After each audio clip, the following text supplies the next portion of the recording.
Well, regarding the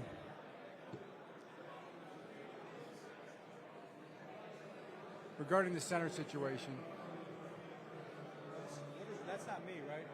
Okay. No. Okay. Got to get used to this setup here. Okay.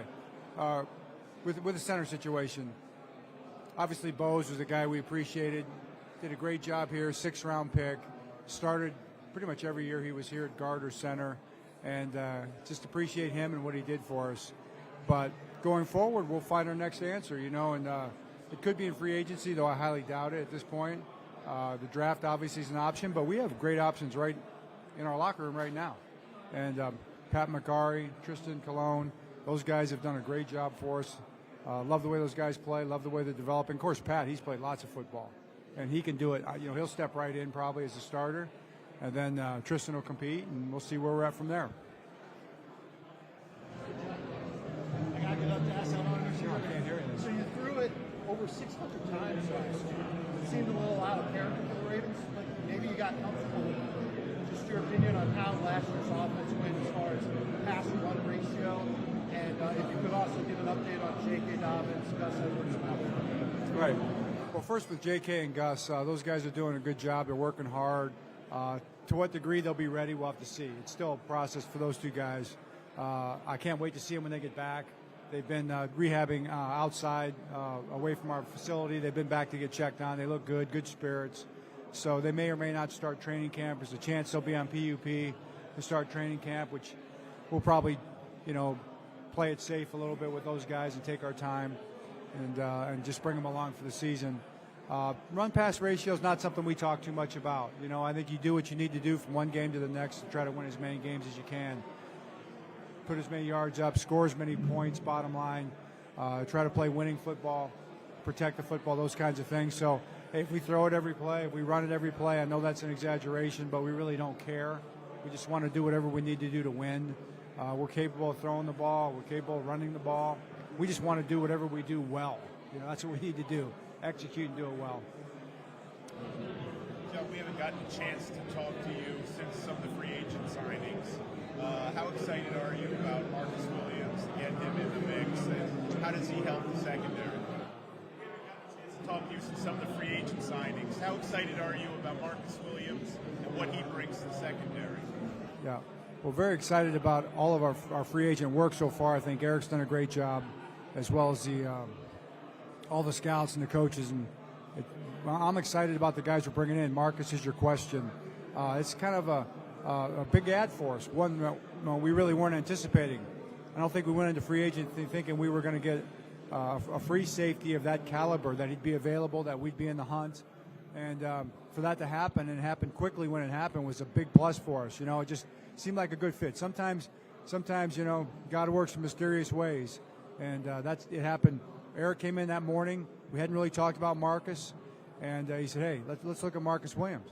And we did, and we kind of knew him as a player already, but you get into the tape and you do the tape work, and it's like, hey, he's a really good fit for us.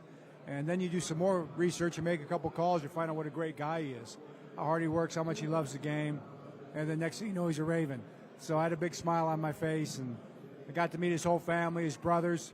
The guy's been beating up on him his whole life, making him who he is, and his mom and dad, great family. So we're just happy to have him with us.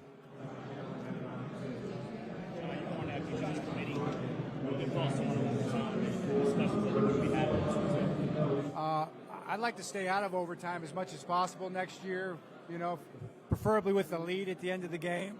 We were in a few too many overtimes last year.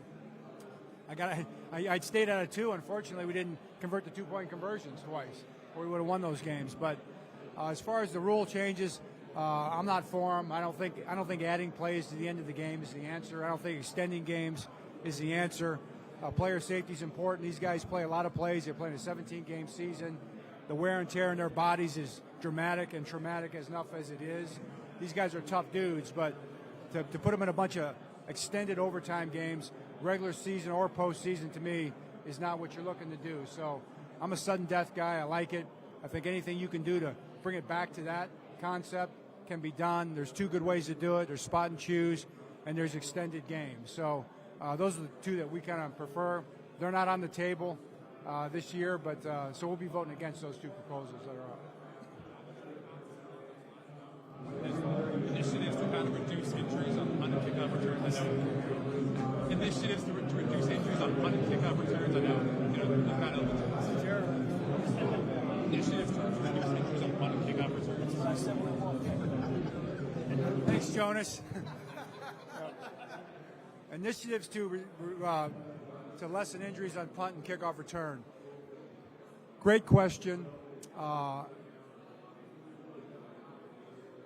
It's an overreach what they're talking about doing right now, because there's a lot been going on the last 2 years, and injuries are down really across the board in our league, and punt and kickoff return, they're down as well. So in the big picture of things, it's really not that. I don't think it's a major problem. I'm talking about soft tissue injuries. There's not more concussions. Those are the ones you're more concerned with. But there's two thoughts. You're talking about soft tissue. You're talking about pulled hamstrings. When guys are out and running, how many guys were pulled up off of a COVID list or pulled up off the street and put out there and all of a sudden covering kicks as a gunner in the middle of the season who really aren't in that kind of shape and haven't been doing it all year. That's what that is to me more than anything. So you do a deep dive into the injuries. You can't just do a surface look and say, hey, there's more injuries per play on these plays than other plays and be done with it. You got to look at the whys of it, then look at the tape of it. And they're basically soft tissue injuries downfield when guys are running. So, if our guys are in great shape, if they're prepared in the off-season program, they're prepared in training camp, then that's how you avoid soft tissue injuries. And there's going to be some soft tissue injuries, especially when you're running. I don't think you're going to take streaks and posts out of the game because guys have to run 40 yards in that play, okay? But I'll bet you have more soft tissue injuries on those type of routes than you do on hitches or slants or something like that. That'd be my guess. So as far as kickoff return, the thing that we would propose would be to move it back to the 30-yard line. Because right now you're basically taking the kickoff team and you're running. The kickoff team has a huge advantage over the kickoff return team. With that 5-yard head start, and now teams are kickers, like Justin Tucker, are hanging the ball up 4.3, 4.4 seconds inside the 5-yard line, and that kickoff team is on top of the returner. And that's where those concussions are happening. So let's back it back up to the 30 like we did for all those years and open the game up a little bit. The other things we did in terms of no wedges, no trap blocks, those things, bringing an extra player up inside that zone up in there, that's really helped us. Now we don't have those kind of those big collisions on the blocking plays. But you've got to keep the kickoff return team off the returner where he doesn't have a chance to see him and make a play, and you've got to give the blockers a chance to make some blocks. And you do that by creating space both vertically and horizontally in terms of the timing. So that would be what I would suggest. I've suggested it before, and maybe we'll get to that eventually.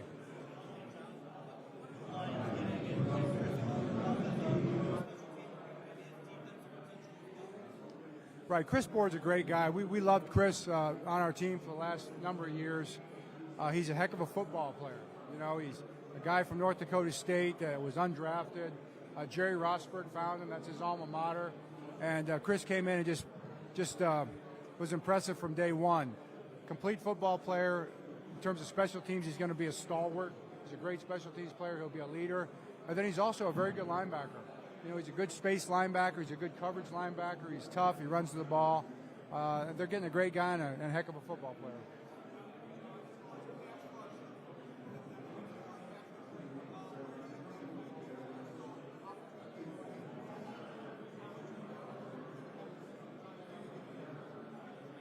Right. Well, we always want to add pass rushers. We want to add football players. Edge players.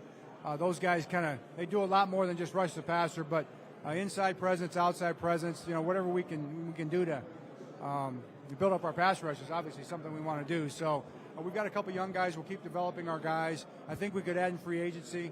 There are guys out there like Justin Houston, for instance, who was with us last year. Maybe that'll work out in terms of coming back. Then the draft is it's a good draft for pass rushers and guys who play the edge. So we're looking forward to that as well. I feel like we're doing sign language here to try to understand. As far as I've been told by our trainers that Odafe's doing great. It shouldn't be a problem at all. That's one of those ones that you get back pretty quickly. Should be no problem for training camp.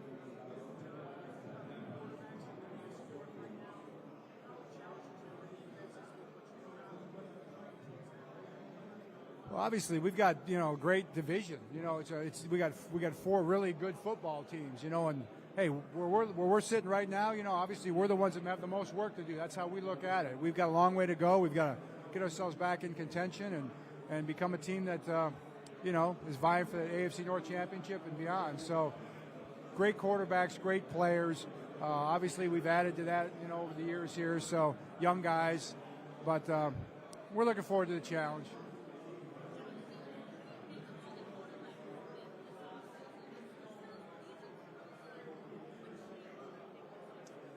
I don't know the big picture stuff. I haven't thought too much philosophically about it. I think everybody needs a quarterback, and maybe people are more willing to make the big trades and give up the draft picks than they have in the past, based on what the Rams did. Probably that's probably the message there. We're kind of happy to have our guy. I think when I see all that stuff, I love Lamar. I love Tyler. Both those two guys do a great job for us, and we're just kind of focusing on us and trying to be the best we can be. Brought in a lot of young wide receivers, obviously, the last few years. Can you talk about how important it is for them to continue to develop, and also about, I don't know, I'm going to say need to add a veteran, but is it possible you guys might sign a veteran this season? Right. Well, I'm excited about our young receivers, and those guys are competitive guys. You see them working in the offseason. We're probably pretty content to go with those guys. Hey, we could always draft a receiver. You never know what can happen. Something can pop up for us. And if it happens, I'll be excited as a coach. But, man, we got these guys they work hard, they're competitive, they want the ball, they're willing to block, they play special teams. And I have a feeling that they're going to have a really good year. It's really more just big picture-wise, we need to be good at what we do. Lamar, the receivers, the protection, tight ends, just put it all together and let those guys roll.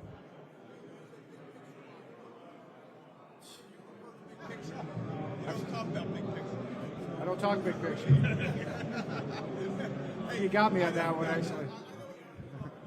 Quarterbacks in the division. Specifically, what are your thoughts about having Deshaun Watson? That's a huge name, Deshaun Watson, being added to those divisions. Yeah, I mean, now we'll play him. We seemed like we played him every year there for a while once. Now we'll play him every year twice. So, a lot of respect for him as a football player. He's a tough quarterback to defend, and we're going to do our best. And obviously, we're not afraid of anybody. I mean, I'm looking forward to playing all these guys. Joe Burrow, can't wait to play him. Got respect for him. He's a great player. Deshaun Watson, got great respect for him. He's a great player. Can't wait to play him. Mitch Trubisky, can't wait to play him. He's a great player. So, but it's really the teams. There's great coaches in our division, and there's great teams in our division, and that's what we're preparing for now.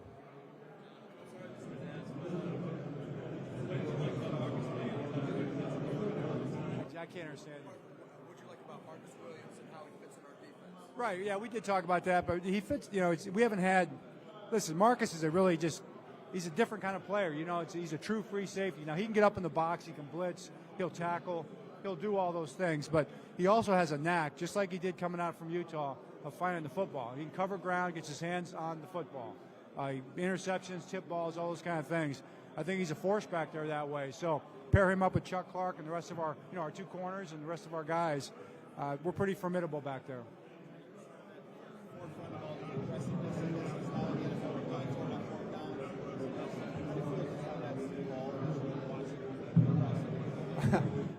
Thank you. I appreciate that.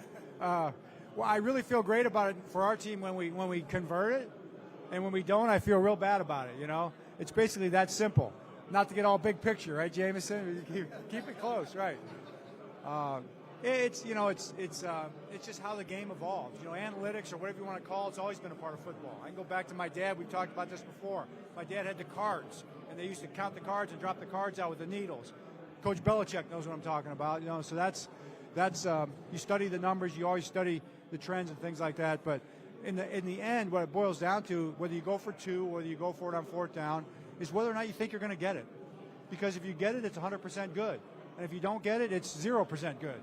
And you give the ball away. It's like a turnover. So that's really what it boils down to, is being good at what you do. We have a quarterback a lot of times that can help us get those and convert those, and that's kind of what we try to do. But as far as the other teams doing it, we've got to stop them. That's how I look at it.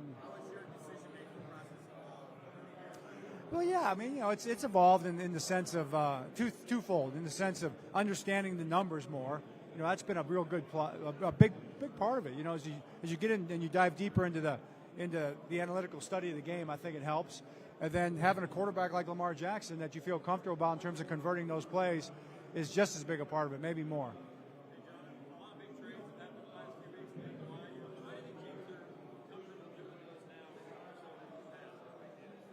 Well, it probably has a little bit to do with the Rams. The draft picks. Maybe people realize that you can win the Super Bowl without draft picks. The Rams kind of made that statement, so I guess it has something to do with that.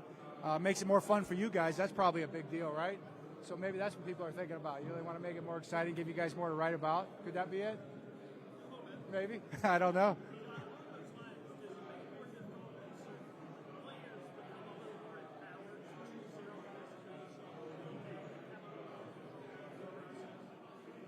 Do they? Yeah. I think it's all good. I don't think too much about that. It's not something to give too much thought to. It's the system set up the way it's set up, and everybody should have a choice. And sometimes, you can't do whatever you want. There's contracts, there's agreements that you make, and when you make an agreement, you abide by it as much as you can. Try to be fair on both sides, but there's a collective bargaining agreement, there's contractual agreements, there's handshake, there's your word. All those things come into play.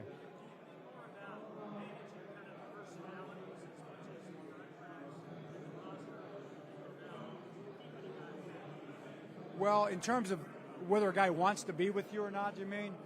I don't think anymore about it personally. I think it's always been like a number one priority. I mean, you've got to be thinking about that as a coach.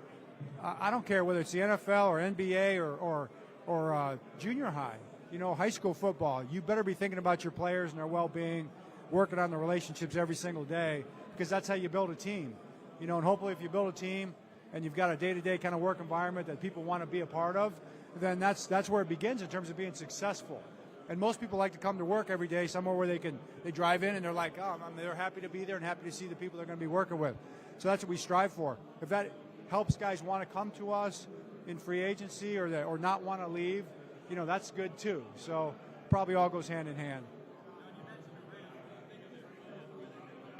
What do I think of their Rams plans? Right. I think it worked. They won the Super Bowl. They have a great team. A lot of great players, have great coaches, great coach, great GM. They've done a great job.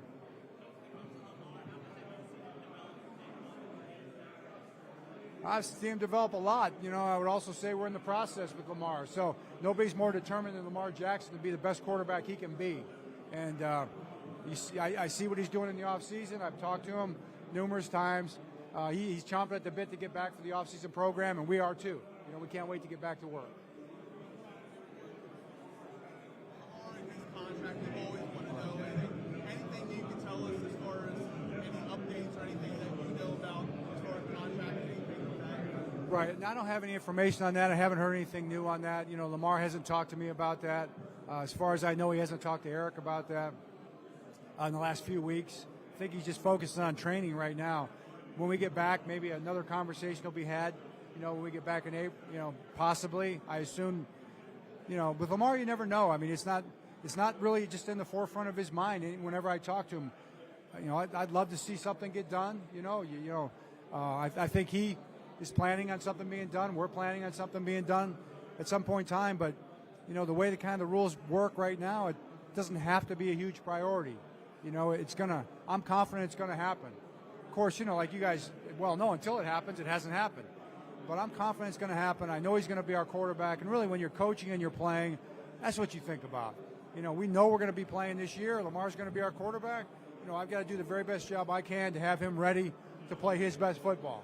And that's really what my job is, and that's what his job is. So that's what we're focusing on. Quarterbacks, it would be in the forefront of his mind. It could be a potential distraction. How do you? Is it nice not to have that issue right now? It's one of the great things about Lamar Jackson. He's very unique. He's just a guy that doesn't get caught up in things that, whether he can't control or he doesn't want to address at that point in time, he's not going to worry about them. If it mattered to him, then obviously it would be a priority at this point in time, and I'm sure we'd be getting something done. He's got his reasons for thinking the way that he does, and basically what he shares with me is, I got to focus on being the best quarterback I can be. I got to go to work. And beyond that, I think when the time is right, it'll happen.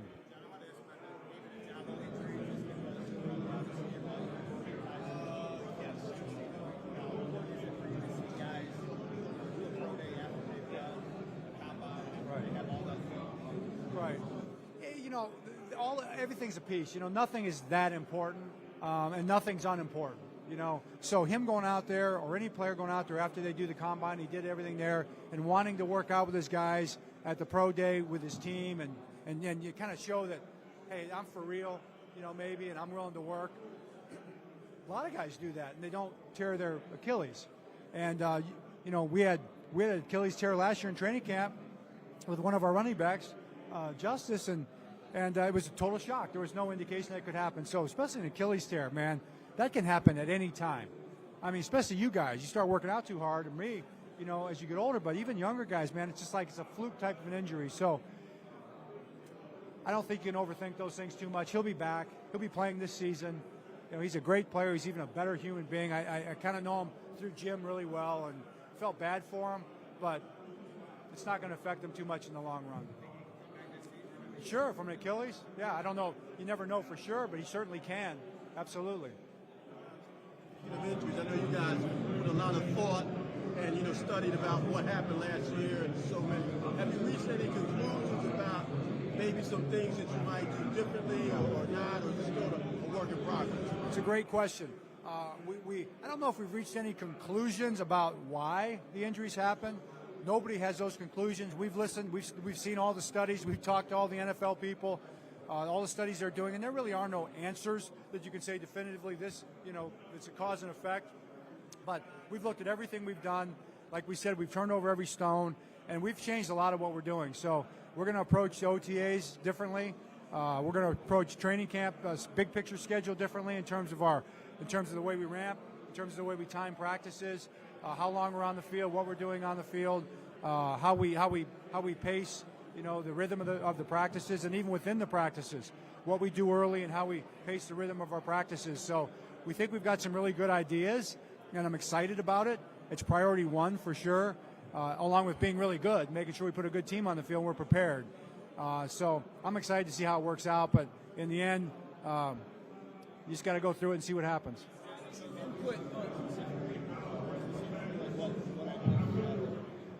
Well, I mean, if I give you one example, we'll have every third practice will be a different practice than a normal training camp practice. It'll be a little bit shorter, a little bit more execution-oriented, less competitive type of practice. Even our practices probably will go less ones against ones than we have in the past. Things like that, I think that'll help us a little bit. The overtime discussion is obviously not something new to the league. You just had it 3 years ago, and it didn't really get that far. Do you have any sense it's different this time, and if so, why? I haven't really looked into it. I don't know the way people are thinking. I can just speak for us, and we just talked about this a minute ago. We'll be voting against those proposals. You know, we're not really interested in adding more plays to the game, making the games longer. The toll on the players already is enough in terms of 17-game season. There's a lot of plays in the game. It's, you know, it's a dramatic type of toll on the players in terms of the stress of the game. So we don't want to add more plays to games.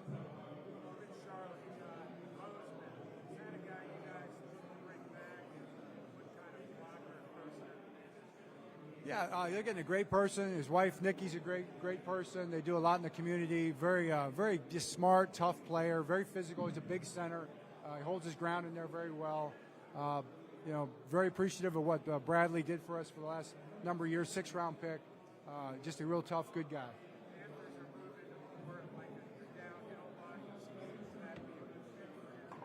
Yeah, that's kind of what he does. You know, he'll come off the ball, the combo, gap schemes, blocking back. In those gap schemes, if that's what they're doing, that's what he does well. Wagner, are you guys looking for an inside linebacker still? A veteran? Is that a piece you'd like to add this season? And do you have anything on that situation? Right. Well, you know, we never really comment on who's visited or hasn't visited and those kind of things in free agency. But Bobby Wagner's out there. You know, we're looking at everybody. And, I can't sit here and say we're not talking about or to Bobby Wagner. So we'll see what happens with that and other things we're working on right now. I mean, one thing about Eric, you know, Eric and Ozzie both, and all of our guys, they work at it, you know, so we'll see what happens.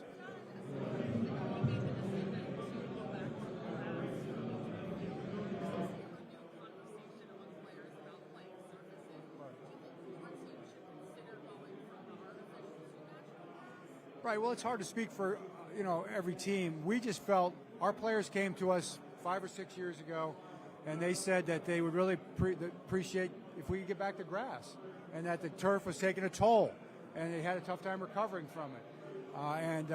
I took it to Dick Cass, our team president, and he considered it, and it's not easy. I mean, it's a costly deal.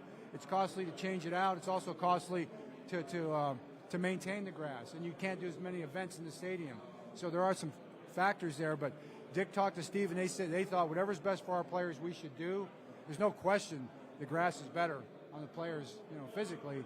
And so I did it, and I applaud him for it. I think it was great. Our players really appreciate it, and that's where we're at with it. Ronnie Stanley, any update? Is he still like Ronnie Stanley? Update on him? Is it more like training camp, or is there a possibility of all season of him participating? What do you think? Well, I don't know exactly the time frame. He is doing well by all accounts. Our new trainer, Adrian Dixon, saw him, say he's doing really well. He told me he's doing great.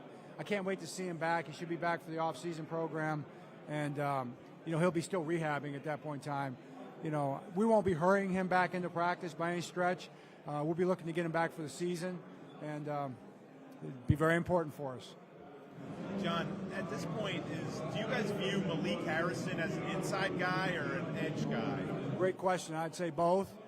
He's going to be on the depth chart as an inside guy, as a Mike, and I want to see him, take that thing over, go get that job. He's already in town working out. He's at the building every day working out on his own, and but he's also going to take reps at Sam.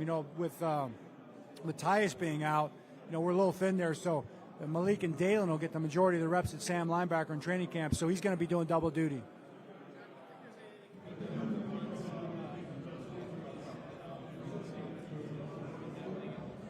Yeah, I don't think it's that big of a problem, like I said before. But if you've got guys who have been out there practicing, maybe through the off-season program and training camp, and they're used to the Gunner Vice stress, which has been going on in football for the last 100 years, you won't see as many hamstring pulls. But COVID and moving guys in and out of the roster and things like that, I think have impacted those soft tissue injuries.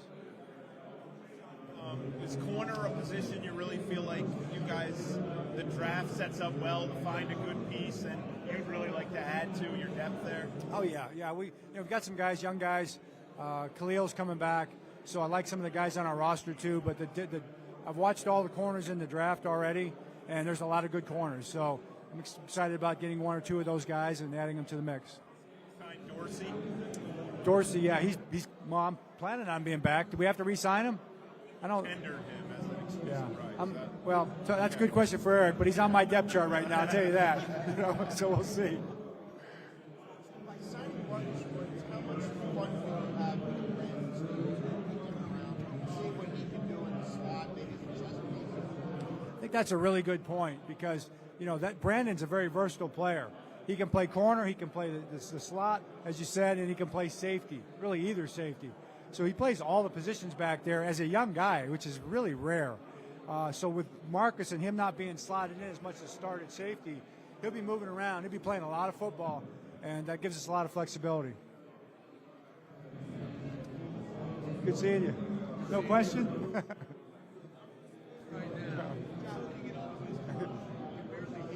I know, it's crazy. Calais Campbell, any thoughts about him? Calais Campbell about possibly returning? Any thoughts about that? Yeah, my thought is I got my fingers crossed. I'm hopeful, and we'll see what happens. So I know Eric and Calais are talking regularly, and I'm just waiting for the good news. John, I know this would be better for Eric, but obviously he's not talking this week. Are you guys in a situation where you have to kind of weigh your signings just with your salary cap and where it's at? You got to kind of weigh what you want to prioritize because there's so many players available? Thank you. That's a very good point. I want everybody, right? As you can see, and the fans want everybody too, but you can't have everybody. There's a salary cap limitation to it. I think Eric, Ozzie, Nick, Pat, everybody, Steve is very involved in salary cap, planning. We do a great job with that, and we try to get as many great players on our team as we can within the cap rules, and try to be responsible and think down the road as well, and not spend our future generations' money, so to speak, as much as possible. But you can't sign everybody, so we won't be able to sign everybody we want. So if we sign one or two more guys, that's going to forego other guys from coming, and it's going to be an either-or type situation.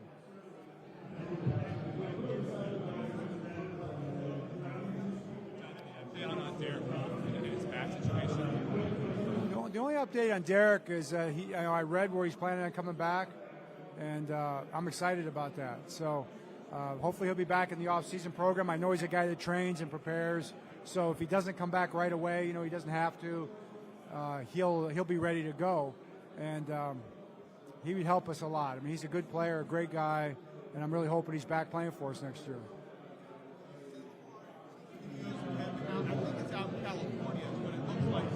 I know there are certain rules where you can't be involved or anything like that, but is it a thing where you help him and maybe direct him on certain places to go and work and focus on things to work on, things like that? The short answer to that is no. You're not allowed to. You can't talk to the players in the dead period about anything relating to football, really in any way. That's a hard and fast rule. Right. And he's doing a great job. But I can watch the videos. They haven't precluded us from that. Right. I'm watching every bit of it. I'm excited to see it. Obviously, there's a lot of things you want to address this time of year. You can't address them all. The idea of a second sort of move for the tight end, 2019, so much of the stuff you guys did in the red zone when you were with the he had multiple big targets. You can kind of hit different pockets of the field. I know you don't want to stack your needs, but is that something that is on your agenda this offseason? Absolutely, it's on the grocery list for me. It's that type of a spot would be a great addition for us. It's a good draft for those guys this year. Have seen all those tight ends as well, and I think there's a good chance we'll get one of them. We'll see. But I also like the guys that we have coming back. We've got good young players, and those guys are working really hard. So we've got some good options. You heard at all, talked at all to Jimmy Smith or Purnell about what may be their future plans, or? Right, I have, but I think it's for them to say, what their plans are. Leave that to them. Great.